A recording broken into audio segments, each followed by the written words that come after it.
Здравствуйте, дорогие зрители! Сегодня готовлю всего из одного баклажана. Вот такой красивый, очень вкусный рулет с сыром и сочной начинкой. Для приготовления понадобится один большой или несколько маленьких баклажанов.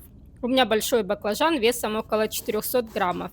Нарезаю его тонкими кружочками, примерно такой толщины. Кольца не должны быть слишком широкими, чтобы потом рулет было легко свернуть.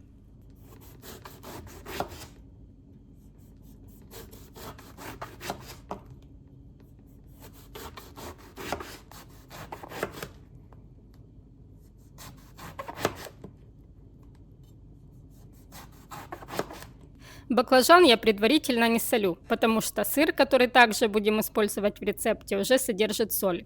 А поскольку баклажан нарезан достаточно тонко, того количества соли будет вполне достаточно. Но если вы используете не соленый сыр, баклажан можно немного присолить. А если ваши баклажаны горчат, тогда лучше предварительно посолить их так щедро, оставить примерно на 15 минут, а затем хорошо промокнуть бумажными салфетками. Я же сразу выкладываю баклажан на противень, застеленный пергаментом. Каждый кружочек кладу внахлёст на соседний, причем следующий ряд тоже должен заходить на предыдущий. Таким образом у нас получится единый пласт из баклажанов.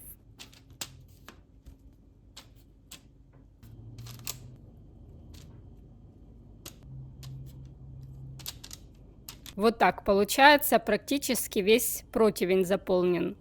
И теперь сверху на баклажаны посыпаю тертый сыр. Понадобится примерно 120-150 граммов сыра.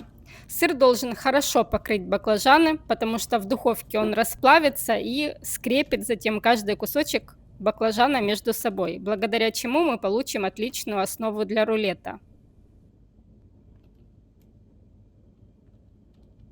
Так, и отправляю баклажаны с сыром в разогретую до 200 градусов духовку примерно на 20-25 минут, до полной готовности баклажанов и красивой сырной золотистой корочки. Я советую хорошо подрумянить сыр, тогда рулет будет выглядеть еще аппетитнее. Так, баклажаны готовы. Теперь достаю основу для рулета из духовки и даю ей немного остыть. А затем аккуратно переворачиваю баклажановый пласт на другую сторону. Видите, ничего не разваливается. Кружочки баклажанов отлично скрепились между собой благодаря сыру. И теперь можно добавлять любую начинку. Я буду использовать крем-сыр. У меня здесь 120 граммов крем-сыра. Выкладываю его на баклажаны и распределяю по всей поверхности. Вместо крем-сыра можно использовать, например, плавленый сыр, типа янтарь. Тоже получится очень вкусно. Или смешать в равных пропорциях творог с йогуртом или сметаной, и тоже получится такая густая намазка. По желанию сюда можно добавить немного брынзы или феты, покрошить сверху. Я еще сюда добавлю немного чеснока, тру на мелкой терке и распределяю по всей основе.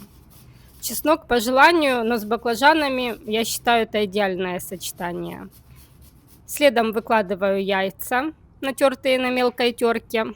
Для начинки понадобится 1 или 2 вареных яйца в зависимости от их размера. Яйца придадут рулету сытости. Но вообще начинка в этом рулете может быть совершенно любой. Вместо яиц отлично подойдут рубленые грецкие орехи. Они сделают рулет еще более сытным. Можно добавить ветчину или тонко нарезанное вяленое мясо. Яйца я слегка прижимаю вот так лопаткой, чтобы они немного утопились в крем-сыре и хорошо закрепились. Тогда при сворачивании они не будут высыпаться из рулета. Яйца я совсем немного присаливаю.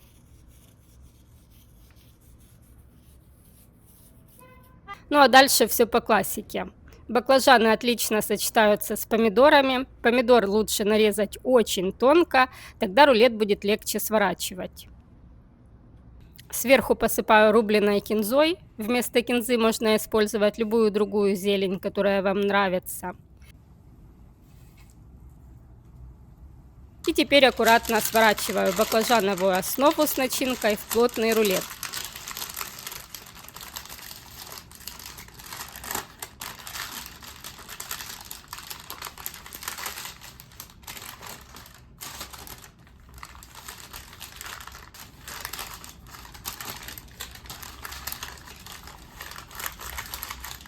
Готовый рулет заворачиваю в пергамент и обязательно убираю в холодильник хотя бы на несколько часов.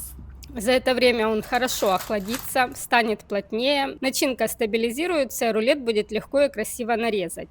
Ну а теперь разрезаем. И посмотрите, какая красота получается. Рулет из баклажанов получился очень ярким благодаря золотистой сырной корочке, а внутри нежная белая основа и кремовая начинка, яйца, сочные красные помидоры и зелень. Рулет получается очень сочным, вкусным, при этом достаточно сытным, с ярко выраженным баклажановым вкусом, а готовится буквально элементарно. Такой рулет можно подать и на праздничный стол, и просто приготовить на ужин.